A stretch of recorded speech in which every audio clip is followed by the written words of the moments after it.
All right. So welcome to Selling for Success, Monday Morning Sales Clinic, The Joy of Six, 2015. We're all a little sleepy today. Again, just we've looked at knowing yourself. We talked last week about knowing your niche, and I don't know if anybody spoke to any clients this week. Did anybody connect with any clients? Just have a little chit chat with them, or book a planning session? You know, book those planning sessions this time of year. It's a great time of year because it's a little quieter and for some, and it's a good time just to connect and find out what your clients' plans are for the year ahead. We're going to look at warming up the sales call. We're going to look at developing a sales action plan still. Selling is a good conversation, overcoming the fear. Ask, ask, ask. Don't give up. Stay in touch and working on building relationships. So last week I asked you to think of your top 3 clients. What do you know about them now? Anybody have any great information about your clients? Anyone? No? So, just really make sure you're doing your research. I like subscribing to Google News alerts about my industry, and I get some really fascinating information back. So, again, the challenge was to call 3 of your best clients and book a planning session with them, just to discuss what their wants, needs, and budgets are. And this will really help you just sort of get an idea, like a really good kind of clear picture as to what's going on in your client's world. And it'll help you sort of position yourself. So when you have a conversation with your clients or with other clients, you can say, is this something that's coming up for you? Because we're finding it in our research with our other clients. And if it is, that's what we do to help you. So it's really, the reason for this is just so you have better conversations with clients, that you kind of get them intrigued a little bit, and that you show up more as a sales leader and as a thought leader, that you know what's going on. You got your finger on the pulse. You know how you can maybe provide ideas and solutions to to your clients' problems. And that's a really great way to market and position yourself, especially when it comes to making those dreaded cold calls a little bit. So today we're going to look at that. David? Yeah, Miguel? I'm sorry, can I add to that? Because you asked if we had done our homework, and I didn't get a chance to respond there, but I did my homework. And what did you find? Well, I managed to not book an actual session because it takes me time to actually prepare for it. But I did call a couple of clients, and one of which that I know that they're having some challenges with growth and their technology and adapting to it, or having the technology adapt to their growth. And so I have, in fact, started the process of compiling some information in 2 scenarios for them, which I'll be meeting with them to talk about, where they're at with their business, where they need to go, and how we're going to get there. Awesome. Can you keep us posted on that and how that goes? Pardon me? Can you keep us kind of up to date on how that goes? Yeah, absolutely. Absolutely. Is that a bit of a new tactic for you since this course, or were you doing that before, Miguel? We were doing it before. So we are supposed to meet with our clients at minimum once a year. So every 6 months, really, actually. Mm-hmm. And even better would be quarterly. But I think what we find is we get too bogged down, and we forget that how important it is to, as you say, keep your finger on the pulse. Yeah. We were doing it every 6 months, and we just have to get back into that routine. Because in our industry, you do a lot of things remotely, and sometimes clients feel that you're not really there. You're not really doing much. It seems that way to them, but of course we are. We're doing a lot of it in the background, and we need to see them. They need to see us to again, make sure they don't forget who we are, and that they know that we're doing everything for them and helping their business. and keeping the finger on the pulse. Yeah, that's really important. You raise a really, a lot of really good points. And, a lot of customers leave us not because of we did something wrong necessarily. Usually it's because they're not feeling the love from us. They're not feeling that you're paying attention. It's true. And when you stay kind of close to your customer and you have that FaceTime and really connect with them on a maybe even a bit of a deeper level, not that you got to know every nook and cranny about their lives, but when you can take that time out, boy, oh boy, just watch what happens. So I really like what you're doing, Miguel, and I'd love to hear like the update and what happens if you're all right to share that in the next couple of weeks. Is that cool? Yes, absolutely. Beautiful. Thank you. Anybody else? So today is really about, getting clients. And one thing you have to factor it into part of your overall marketing plan is you got to prospect and cold call and network and talk to business owners and clients. And prospecting, really, truthfully, it can be done anywhere. I mean, you could be in the grocery store aisle and you start having a conversation with someone and you might make a contact or a client. So I like to try and avoid cold calling if I can. So one of the things I like to do is get warm leads. So what are ways that you can get, warm up that sales process and get warm leads rather than calling somebody cold out of the blue, which I'm not adverse to. And I actually I'm probably a little bit of a dinosaur and I still do cold calling. It actually works for me as a way to boost my client base. But what are some of the ways that you can maybe warm up the lead and not maybe have to do cold calling? Any ideas? It's Miguel here. I can share one of the strategies that we use.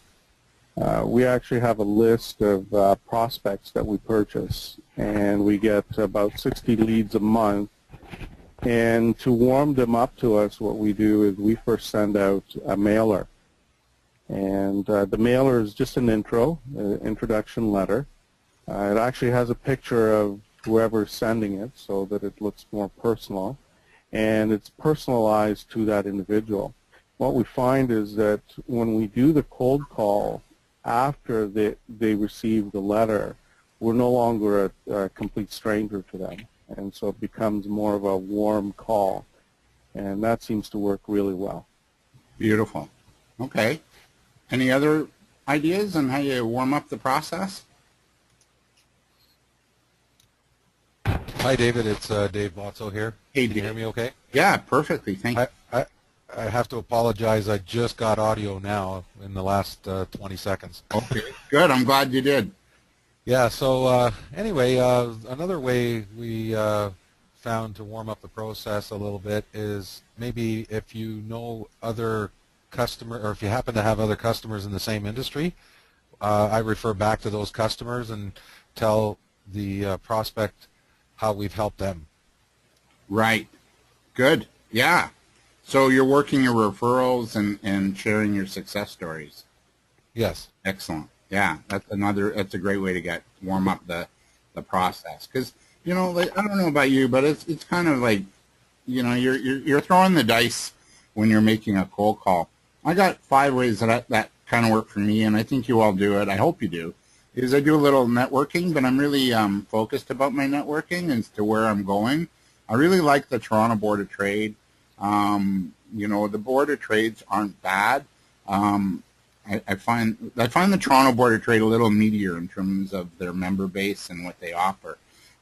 Sometimes I like to do, lead seminars where I'm speaking at an event or a business event or a networking event, and then I build in, a funnel, like a sales funnel. Yeah, if you want more, connect with us. Here's what you get. I like to write. I don't know about all of you, but writing I find, and really target your writing, like find those publications or blogs where they're tapped into your audience. And then, Dave, what you just said, ask for referrals from your existing clients, and that's great. I actually have a little bit of a, like I'll even include a reward program, and at the very least I send a thank you card to all my the people that give me a referral, because it's really important to be acknowledged for those referrals. I find, I know personally, I remember a couple of years ago, I sent my bookkeeper about 3 referrals, and I about 3 months later, I said, "Did you ever get them? And did you get the referrals I sent?" And she said, "Oh yeah, thank you." And I said, "Well, it would have been nice to thank me then." And I thought, I'm not going to send referrals anymore. I think it's important for the referral giver to be acknowledged. Not that you have that expectation, but it's just a nice touch, And what they'll do is they'll send you more referrals if they think you value their contribution. The other thing is just be really outstanding so you get really great word of mouth. And then also position yourself as the expert in the industry or the niche you want to work in. So, so that media might call on you, or, people will know you clearly as the go-to person in the industry. I find that's really important. Any questions on those? Does that make sense? So, Yes. When I warm up the prospecting process, I find it gives me a little bit of credibility, like people know you ahead of time. Plus, it takes away that fear from going in cold. Right? It's like, yes, I know when I do cold calling, I'll sometimes fumble my words, or I'll get the wrong person, or, they'll be in a bad mood that day, so at least I have some sort of, lead-in and commonality already established, or that trust is already present. They see you on your social media sites. They see you on the chat groups that you belong to online. They already have a feeling for you ahead of time. So when you do call, it's like, oh yeah, it's you, okay. And also it's leads to less sales stress, I find. So make it a part of your goals this year to make your marketing sort of be the lead into customer and lead generation.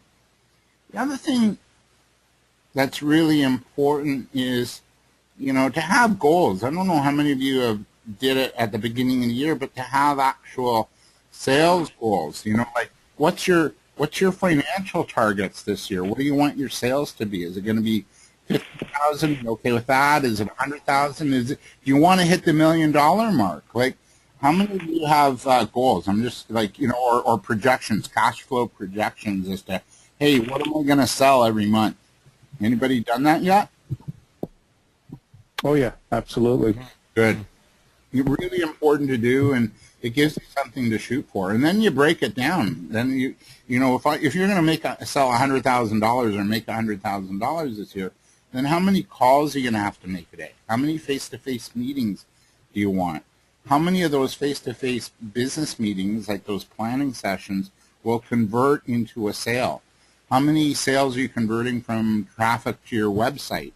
How many deals do you need to close each week? So it really, what it does when you have a real clear focus, it breaks down your work and where you need to focus, because we, focus our time. Because what I find is we're pulled in so many directions each week that it's, with social media, with putting out fires, with personal issues.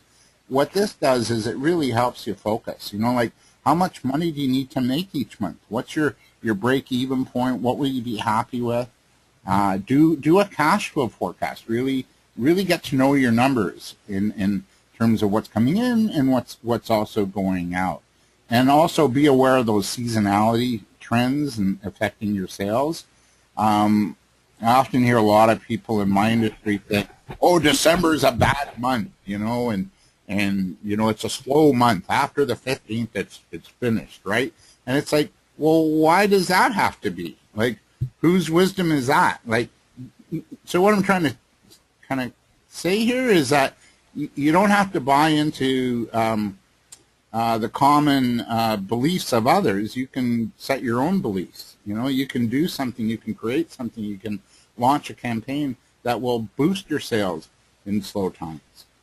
And make it sort of like a bit of a goal, a little bit of a project to do that, to sort of buck common belief, buck the trends, a little bit, and make those, apparent, slow times of the year a good time of year. And then again, really just be aware, though, of how trends and seasonal issues might actually affect your business and sales totals, so that your plan, you've got money in the bank to carry you through those maybe quieter months. Any comments, questions? Anyone? All right. David, we actually have our goals set on a PowerPoint page. Okay. And we modify them throughout the year. But one of the things that Dave does actually is, Dave Boswell I'm referring to, is he prints it out and pastes it at his desk. Okay. So he's looking at it every single day to make sure he's on track. Excellent. It's almost like your mom over your shoulder, eh, Dave? You know, yeah. Oh, yeah. Like it's a subliminal thing, right? That you constantly look at it every day, and it reminds you subconsciously, right? Yes. Yeah, and Dave's sales manager is actually his wife, so. Yeah. Unofficial sales manager, but is trying to be official. Behind every man, behind every good man, there's a woman, right? Oh, yeah. As long as we know that, we're going to be happy for a long time to come. Yes. Andrea is asking for a template for sales targets. Yeah, I can send you a cash flow forecast if anybody wants. I do have a cash flow forecast if you want. And Andrea's saying she actually focuses on each month, and then she goes 30, 60, 90 days out, which is a smart idea. So, yeah, it's really good to kind of focus and also, you know, maybe even dust off that plan or, you know, look. I like the fact that you look at your goals daily. I think that's really important because it reminds you, you know, and we can get a little bit off track quite easily. There's so much stuff to do and so much coming at us, you know. I'm finding this year, I don't know if you guys are finding it so far, but it's kind of like the year of focus, you know, just really keeping your focus. Is anybody else finding that? Andrea has her hand up. Okay, Andrea. I can't see what she's saying for some reason. Yeah, okay. I'm going to forge ahead. Oh. David, I actually find... Yeah? Oh, we lost you there. Are you back? Oh, I can't hear him either. Yeah. I'll just text him here right now. Okay. Tell him that I can't hear him. I think he's self-muted. Which sounds kind of harsh. Oh, am I unmuted now? Yeah. Sorry about that. I've been playing with the mute button. You can't tell sometimes if you're muted or unmuted. Yeah. But to your comment, this is the year of focus. We've actually said in the office that this is the year to kick ass. Yeah. Excuse my language, but no, it's fine. And I think you know, previous years for us anyway was about planning, refining our processes. We have a new CRM, ERP system, so we have everything in place, and so for us, it's really the year to kick ass. Oh, excellent, excellent, good. I hope it goes really well. I like that. Why not? There's a great website. It's called Startup Vitamins or something, and they have all these like really you know, expressions like that. You know, kick butt. You know, take no prisoners. It's all business motivation, but, you know, in the modern day language. Andrea asked Dave if it's okay if you could email her that PowerPoint goals that you have. Would you be okay with that? Okay. So sure. Andrea, I'll put you in touch with Miguel after the probably tomorrow or tonight, okay? Because I got to run out after today's session. And I'm going to unmute you. Okay. Andrea, I'm unmuting you. There you go. You're unmuted. Andrea. Can everyone hear me now? Yeah. Yeah. Okay, great. Yeah, thank you so much for sharing that. That sounds great. I actually, I was just recently told to do 30, 60, 90 in terms of sort of sales goal planning. I haven't started it yet because it was just brought to my attention. So if anyone has any best practices or any templates around that work well for them, I would love to share. I've sort of managed more with cash flow before, but I just find it's too really granular. I really want to see like up close and personal. What are sort of the key, clients in the pipeline, and then what are the closing points, and do they fall into the 30, 60, 90? So if anyone has any best practices or templates, that would be fab. Thanks, Andrea. And you want to just, well, I'll put you in touch with Miguel after today, okay? Okay, cool. Yeah, absolutely. Thanks. Good. I like the cooperation. And Matthew, welcome. Good morning to you, too. I know you're there. Well, thank you, David. So goals, make sure you have your goals. I think we all do. Their dreams at the deadline. Make sure you're clear as to how many calls, contacts you think it's going to take to get an appointment. Studies show it takes 11 to 12 contacts with a prospect to get that sale. 11 to 12 contacts. That's not just meetings. That's phone calls. That's email. That's a direct mail piece. That's inviting them to your breakfast networking sessions that you go to. It's those kind of contacts. So you got to kind of keep that in mind when you're marketing. Like it takes time, and just to be patient. Sometimes it takes a year to 2 years. I know I've got a meeting this Thursday with people at the Royal Bank Thursday afternoon. That took me over a year to get, just by staying with it. And there's another guy at another Royal Bank that I've been trying to get in to see, and that's been over a year and a half. And I'm not stopping because he never told me to stop. So that's the other thing about your goals. Don't stop, really, until you get the cease and desist letter from a lawyer or they throw you out the door, really, So, don't stop. And watch the story you're telling yourself when you get no response from a client. A lot of us have these stories in our head that, maybe we chose the wrong profession, we should have been a lawyer, all those little funny stories. The negative voice really starts to creep up. So watch those stories because it could be really impacting you from succeeding, truthfully. Just watch those stories. I'm going to, I don't know if this is going to work. I'm going to try this little YouTube. This is Mel Robbins. She speaks on Success Magazine TV. She's a lawyer, speaker, author, radio show host. I hope you can all hear it. If not, and I hope my computer doesn't crash. So I love. Can you hear this? Each time you push through. Can you all hear that? Okay, good. I can.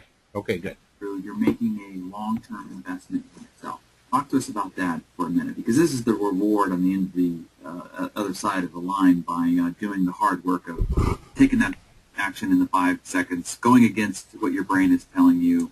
So talk to us about the long-term benefit of all this. You got it. Because the one takeaway, Darren, from all the research that I've done and all the science that's in the book is that if you want to change anything about your life, just do the things that you don't feel like doing. It really does boil down to that. You're never going to feel like doing the things you need to do to have what you want. Your mind isn't wired that way. It will try to make you feel like things are too big. It'll try to make you feel like things are too scary. It'll try to make you feel like now's not the time. And so if you push through those feelings and take action even though you don't feel like it, you'll have everything. The compound effect that you write about, Darren, will start to take hold. This whole book is about tricking people into how to take action. That's what this is about. And so, the thing about that rule that's very important, Darren, is that over time, you've built a muscle to not listen to yourself. You've built the muscle of taking anti-actions, actions like surfing the web instead of making cold calls, actions like watching TV instead of doing research, actions like sitting around and putting stuff in your Twitter account that's nonsense instead of getting your butt out the door and going off and networking with people that might potentially help you with the business you want to launch. You've filled your schedule with so much stuff that isn't important that it's squeezed all the time out of your schedule, so now you have a convenient excuse of not doing anything, and the excuse of that you don't have any time. And so I think it's really important that what you realize about your life is that you're never going to feel like it. And if you start to push forward and take action anyway, it's like any other muscle. Over time, you slowly start building the muscle of taking action. You start building the muscle of not listening to your own crud. You start building the muscle of ignoring what your mind is telling you and operating from your desires instead of your fears. You start building the muscle of acting strategically instead of acting emotionally. And you can retrain your brain. Absolutely. After a month of waking up and not hitting the snooze alarm, do you think it's going to be hard or easy? It's going to be easy. And the reason why is because by doing it every morning, you've made a long-term investment in yourself. You've built muscles that make you powerful and successful instead of maintaining the ones that keep you stuck. Woohoo! I love that. That's awesome. I know. I think she's great. You know, I really, that's Mel Robbins. I don't know if any of you get Success Magazine, but I usually get mine at Chapters. I should just get a subscription already. And I get mine at Chapters, and I pick it up every month, and they have a CD, and she was in it a few years ago, and I just love that message, because really, you know, if you guys are going to have a kick-ass year, you got to really, you know, stretch that muscle and make that happen. So I like the fact you're having, you know, you said 2015 is, you're going to kick butt. I love it. You know, take no prisoners, right? And it's fun. Don't you find when you overcome your own self, it's like, yeah, you know? David, can I share a story with you? Please. Hi. Okay, I was in a meeting last week with a prospect who found us online, and it looked like he was just gathering quotes, right? Yeah. So just, you know how you have to, some companies have a policy before they award a contract, they have to have 3 quotes, yeah, or 5 quotes, or whatever it is. So I get to this meeting, I meet the owner in the lobby, very good conversation with the owner, trying to connect with him with other clients that I've had over the years in the same industry, and unfortunately he didn't know anybody I knew, but that's okay, at least he knew that I had a little bit of exposure to his industry. So as I'm in the meeting with the actual buyer, he shows me 4 quotes for solutions that we are going to quote on. And I said to him, is the lowest price going to win here? And he said, not necessarily. And I said, what are you going to determine, how do you determine who wins the contract? Are you looking for a partnership, or are you just looking for a commodity purchase? And I basically said to him, we're not going to be the lowest price, and if that's what's going to win, I don't think I should quote you. So he said, no, I want you to quote, here are the other quotes. Wow. And he gave me a copy of all the other quotes, and he's got another one coming in from another competitor today, and he's going to send that to me as well. Because I said to him, we take a consultative approach, not just a let's shoot at who gets the lowest pricing approach. You know, let's just keep bidding and bidding and bidding. Anyway, it worked out really good, and I basically straightened him out in a sense that, you know, that take no prisoners attitude, right? I'm not putting up with it. Yeah. So yeah, it turned out to be a very good meeting. So excellent. And why waste your time? You know, if it really is about price, then, you know, once you're into a price war with somebody, it's game over. You're just a commodity. Yes. And what you want to do is you want to sell your knowledge, your know-how, your value, your experience, your ideas, your creativity. That's where that's where you really help the client. You know? Yes, exactly. And that's what we got to get to. You know, we got to remind the client of our value. We have to be aware of our value and the success stories and the facts and the figures and the research, and be able to sort of, you know, advise our clients. And that's what I'm trying to kind of get at here with these workshops, you know, these webinars. Just watch, so you know that you don't get stopped. I like the fact, Dave and Miguel, that you have this new attitude about you. I think it's really important, because we didn't get stopped so easily. I find, you know, like the, you know, if we get turned down or rejected, it's not easy, and we're going to get turned down and rejected. And especially if we're making a prospecting call or a cold call. And I really like the writing and the teachings of a woman by the name of Byron Katie. She's a personal growth specialist, and she's known throughout the world. And she's got this process that she developed called The Work. And it's a process for making breakthroughs in limiting self-sabotaging thinking. And we do. We sabotage ourselves when we're in sales and business because the rejection starts to hurt and mount up. So, if you think a client or prospect that you call and you keep calling doesn't care after you've called them time and time again, ask this. Is it true that they don't care? Can you absolutely know that it's true? How do you react when that happens, when you believe that thought? And then she asks, who would you be without that thought? So case in point, I had a client, a young entrepreneur. I'm involved in as a coordinator for a young entrepreneur program here in the city, and she's of East Indian descent. And she thought that the security, and she's a woman, and she was working the boat show. And she thought, her belief was that she felt that the security people at the boat show, when they let her in the morning, were kind of assessing her or judging her based on her, A, being a woman, and B, being of East Indian descent.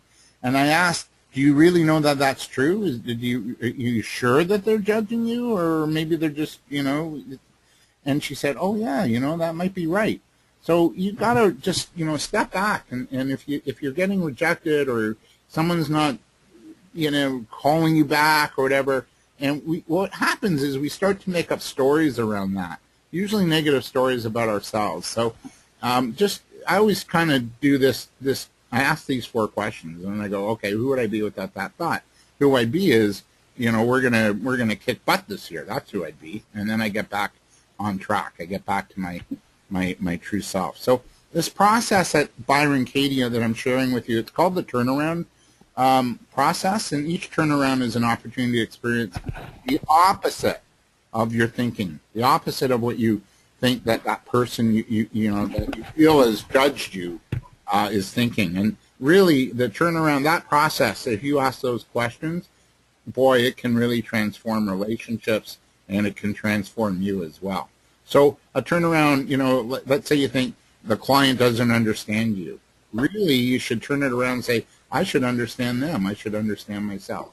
Or I need them to be kind to me, which turnaround would be, I need him to be kind to me, I need to be kind to him, and I need to be kind to myself. So just watch your thinking and turn it around. Maybe you be the leader. You be the person that's going to take care of your client, but you also have to take care of yourself in that too. So I'm going to, yeah, Oh, hi. I was wondering if I could just kind of add on to that. I just also remembering that people have their own lives and concerns, and a lot of times we get caught up in that. So we make the story that's about us, and that we did something wrong, or we're in the wrong field, or we're being too aggressive, or we're not being aggressive enough. And sometimes it's just the other person is concerned they just haven't gotten back, or haven't had the time to get back, or they just, sometimes it is just them and it really isn't you at all. Yeah, exactly. What happens is, let's say a client yells at you, or your boyfriend yells at you, and the turnaround should be like, Paul shouldn't shout at me. And the turnaround is, Paul should shout at me, which is hard for us to kind of take that in, right? And the other thing is, I shouldn't shout at Paul. I shouldn't shout at me. In my head, what happens is we start to play over and over that rejection. Oh, they don't like me. The client hasn't called me back. So we're kind of like who's really hurting who? The client hasn't called you back. They haven't said anything. They haven't said why. But what happens is we start to play over and over the negative aspect of that story in our head. So who's more merciful, Paul, who shouted once, or you who replayed it 100 times in your head? So this is, if you ever have a chance, pick up Byron Katie's book. It's really it's quite amazing. It'll not only transform how you work with clients, and it'll take some of that when you get rejected, some of that personal stuff out of it, but it'll also help you with your relationships too. Any questions on that? So it's Byron Katie, fascinating woman, boy oh boy. So I find like I don't know about you, Matthew, Dave, and Miguel and Evelyn. I see on the call. Welcome. I always like to also surround myself with good people along my way. So what I really encourage you to do, and I think Dave and Miguel, because you work together, you kind of seem like you're good accountability partners for each other. So yeah. And how does that help you when you have that partner to bounce ideas off of and to encourage each other to keep going? I'll speak, Miguel, for a minute. Sure, go ahead. In my opinion, it's a team effort, and because we're team type people, we like team type of sports, and we like team. We like the analogy of being a team when you attack a solution, right? Yeah. So it's a teamwork. So you feel like you have a partnership and you're part of a team, which is more powerful than feeling like you're on your own. So, and to add to that, David, we actually do it, or I actually have almost mastered teaming up with our suppliers as well, and we each make ourselves accountable. So if I sell a particular product line like a Microsoft solution, we'll team up with the Microsoft rep in a sense and set up our own goals and objectives with that rep for his product line only. So we have our annual, or not annual, weekly meetings with suppliers as well, phone meetings. How is this and how's this lead? Like they'll give us a lead, they'll follow up with me, how's the lead going? I'll follow up back with them, how's this information I asked you about last week going? Are you able to get it? So we work together as a team with Miguel, but also with suppliers. Yeah, for sure. And your suppliers are, so vital because, you just said, they're giving you leads. They can give you insights on certain clients. And not only that, if you need some financing, they might even, extend some terms to you so you got, a little longer to pay. So, Ironically, we have our team meeting at 10 o'clock today. All right. Yeah. And every Monday. All right. So I got to hurry up then. So, Sure. Okay. I really like the idea of getting an accountability partner for yourself. I know, Evelyn, I think Gabriella is probably yours.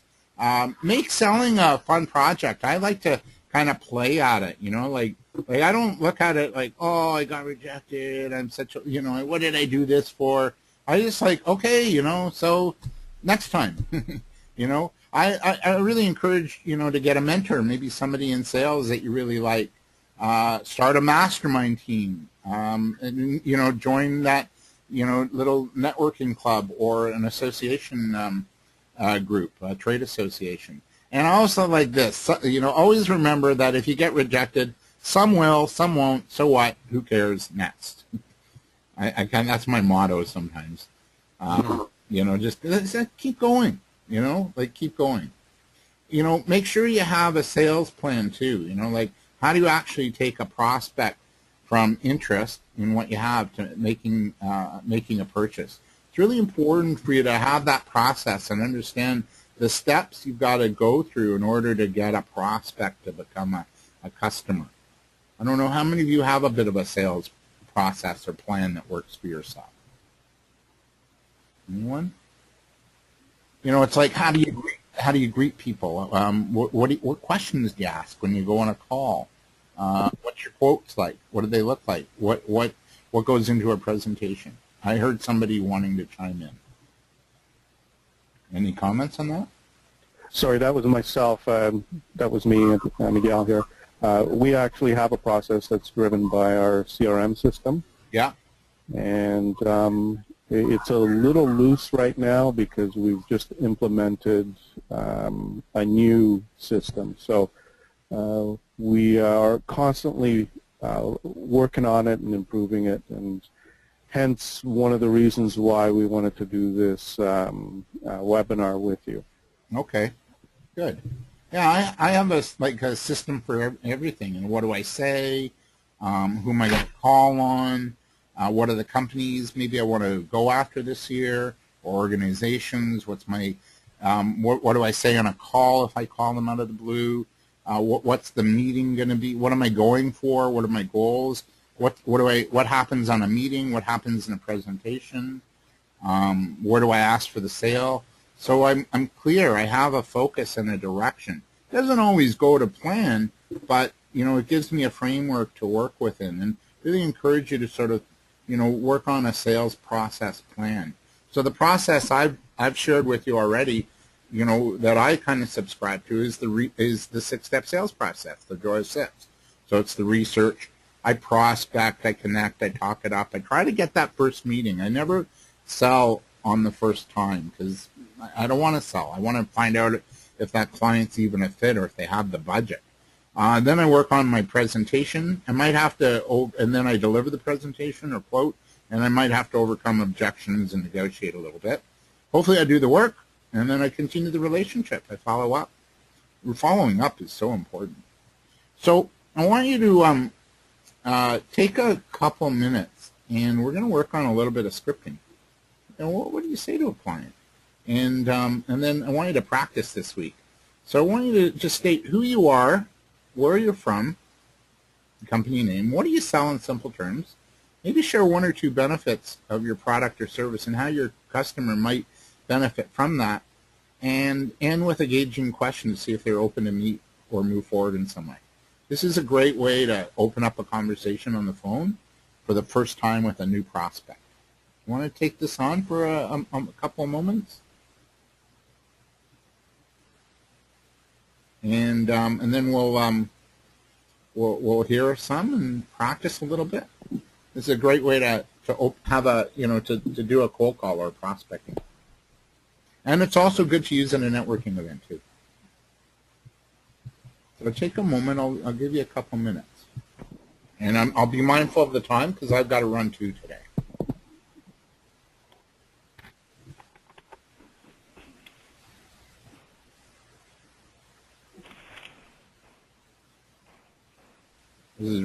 This is a cookie cutter, like what you would say on a prospecting call.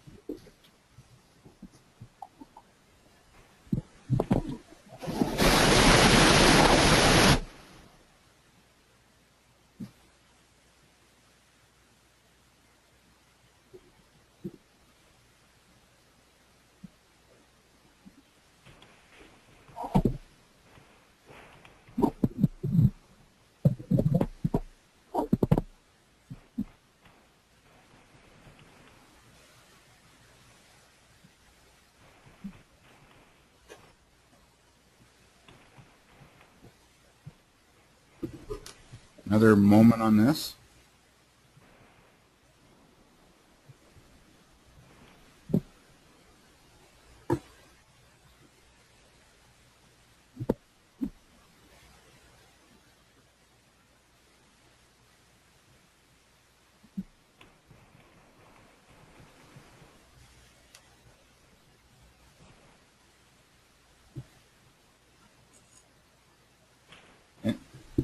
Anybody have one yet? Hi, this is Andrea here. Okay. Hi. I do have one. It's a little bit rough, but I'm just going to throw it out there just for the purpose of getting it started. And yeah, so my name's Andrea, and I run a company called Joy Smart Digital Marketing, and we help businesses to essentially have their business marketed on the internet and help really kind of clarify what their unique vision is when it comes to their business online. So and really, to me, that's really about helping to really be clear and concise when it comes to connecting your prospects and customers online. Okay, yeah, and actually because I do training as well, I need to stick that in there somewhere, right? Because that's a very different. So we help people understand what digital marketing is all about, and we help provide provide, coaching and training support to help our customers understand what digital marketing is, and most importantly, to help our customers to have their business marketed on the internet in a fabulous way that helps them connect with the customers and get the results they're looking for. Right, and grow their business, right? Yeah. Their business. Right. You're on track, Andrea. My ask of you this week is to practice this a little bit. Practice? Okay. Like practice with someone. I think we have to ask engaging questions in some way. So we have a Jumpstart 360 package offer that we're offering clients right now that helps transform their business. And most importantly, it really helps them get results and get their campaigns created in a digital way. I'd like to find out more information about the program or something like that. Can I send you more information? Actually, what I would be more inclined to do, Andrea, is, would you be open to us showing you 3 ways, 3 really fast, easy ways that you can get results, better results, sales results, using digital marketing or online marketing? Awesome. To getting three sharing our 3 ways to get better, better results. 3 ways to get better results. Yeah, because I have promises, brand promises as well. So that's where I would say, in 90 days, we have this program, right? Yeah, we're going to get you 3 new hot leads within 90 days, or your money back. Would you? Yes. Meeting to show you how we do that. Perfect. Awesome. Yeah, baby. Yeah. It's more than just a webinar. Yeah. Totally. You really gotta, the key is you gotta really fascinate people. So, this week part of your homework is practice this scripting, and because there's a methodology. This is a book I really also recommend you get. It's by a woman named Sally Hogshead. It's called Fascinate: How to Instantly Persuade and Captivate in a World with the Attention Span of a Goldfish. 9 seconds. So you've got to really be fascinating when you're connecting with your clients. So you got 9 seconds to sort of stand out and be fascinating. So you got to really tap into what are you going to do for people, and ask that question. Hey, we got 3 ways that we're going to guarantee results. Do you have time we can meet? And I can show you that. And that's all you have, really, when you're making a prospecting call or you're at a networking event. You've got 9 seconds, 10 max, but 9 seconds. If you go on and on at a networking event, yourself, you've tuned them out. It's like, okay, get up already. People like 30-second commercials. It's like that's 21 seconds too long. So you got to be really, really clear and concise and fascinate people that they want to see you and meet with you instantly. Because if you think your prospecting call is all about getting a sale, forget it. You cannot get a sale in 9 seconds. But what you can do is you can get that relationship. You can get that meeting. You can, get the customer interested or open to connecting with you or working with you or staying in touch with you over time until such time that they're ready to buy from you. Any questions on that? So the world, according to Sally, who I really like, I love her thinking, the world is not changed by people who sort of care. In a competitive environment, the most fascinating option always wins. She says, stand out or don't bother. You can be comfortable or outstanding, but not both. Forget what your business card says. You're an entrepreneur. Live in verbs, action words. Passion is the ultimate way to add value to your customer. And if you're not eliciting a negative response from somebody, you're probably not fascinating to anybody. What are your thoughts on that? Comments? I love her work. She's got some great videos on YouTube you can watch. She'll even show you how to get, do online dating and meet that man or woman of your dreams on YouTube. So I'm actually curious. You came up with 3 benefits, and I'm wondering if they're actually they fit into that. So it's essentially, our program allows people. It's an innovative program that allows you to see. I'm going to start over. So it's an innovative. Our new program is an innovative program that's completely unique and allows you to establish instant trust. It's increase engagement and get sales results in 90 days or less, guaranteed. Okay. So practice it this week, Andrea, on some of your colleagues and see what feedback you get. So I really encourage you to work on that scripting and practice it, okay? Okay. And see if you can tighten it up even better for next week. So here's the other thing to know when you're making a prospecting call or a sales call for the first time, you got to expect to be told no to, because that's common. Somebody's not going to get you in 9 to 10 seconds. I guarantee it. But what you're doing is you're playing for a yes. You're playing that for the future. You're playing to at least have the right to develop that relationship. And understand when somebody says no to you on the phone, it's not personal. It means I don't know enough about you in 9 to 10 seconds to be able to say, yeah, come in, I want 10, Remember to practice your scripting. Know what you're going to say. Know who you're going to call on. I always make a contact list. I call on people I know first, so low-hanging fruit. I ask people that I know, not for their business, but for referrals, because they know me. I don't want to do business with friends and family. That's a disaster. And then I also look at what businesses do I want to call on? Who needs what I need? Who needs what I got the most? So remember, like, selling is really all it is. It's just a conversation. So when you talk to somebody and you go, man, they were interested, what makes them interesting?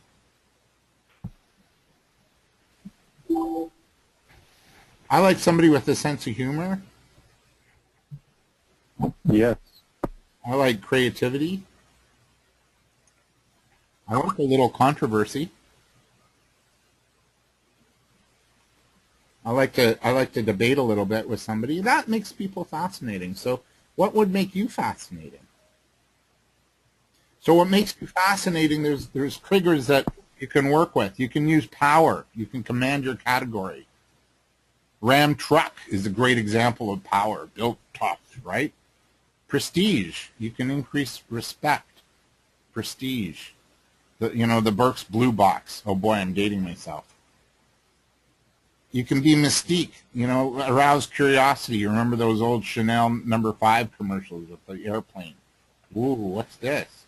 Oh, it's a perfume. You can use passion. You can attract with emotion.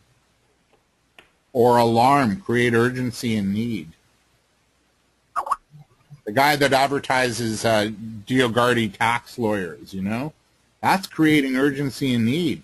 You're in trouble with with Revenue Canada. Well, we help, right?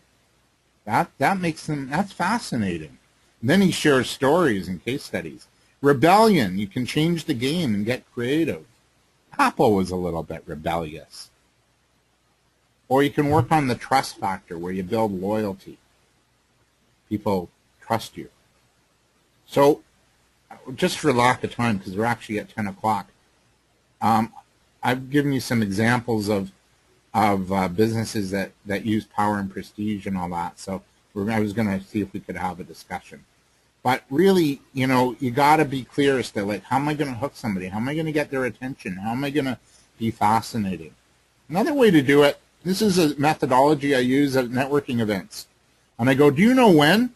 And I state the problem. Well, what we do is, and then I show them how we solve the problem. So this is a great sort of methodology to use at a networking event because you've got like 9 to 10 seconds. Don't drone on. And when you approach your, this is like your elevator pitch at a networking event. When you approach it like this, boy, you're really going to stand out from the pack. Guaranteed. So do you know when? What's the problem your clients have? And then what do you do? How do you solve it? Does that make sense?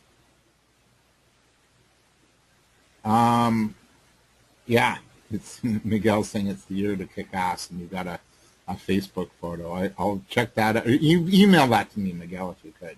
So here's an example. Do you know when it comes time to buy that coffee at the drive-thru and the time that it takes to do that? Well, what we do is we come to your car, take your order personally, and deliver it right to your car door. People that are interested in that are going to want to hear from you. They're going to want to know more, right? So here's your homework. You got to practice. This is the old joke. I got into a cab in New York, asked the cab driver, how do I get to Carnegie Hall? He replied, practice, practice, practice. So I really want you to practice your scripts on 5 people this week. Ask for feedback on how to improve them. Does that sound fair? So, even if it's your elevator pitch, like what's the elevator pitch going to be? Could be that, or it could be your opening statement. So we go back to the opening statement. Or is that? There it is. Or is it that? So practice those 2 this week. And let's hear some of them next week. Does that sound fair? Everybody cool? Sure. Okay, good. Yes. Thanks. That's where you get me if you have any questions. Any questions, anything to wrap? Maimuna, you okay? Everybody good? Thanks, David. All right, Yeah. thanks. Thank you, everyone. David. Have a good week. I'll email the PowerPoint to you by tonight, okay? So you can practice on this. And Evelyn, nice to see you, and have a good week. And Steve, thanks, and Miguel, thanks for your contribution. And Andrea, you as well, okay? And thanks, Maimuna and Matthew. Thanks, David. Okay, Have a good Thanks, one. David. well, everybody.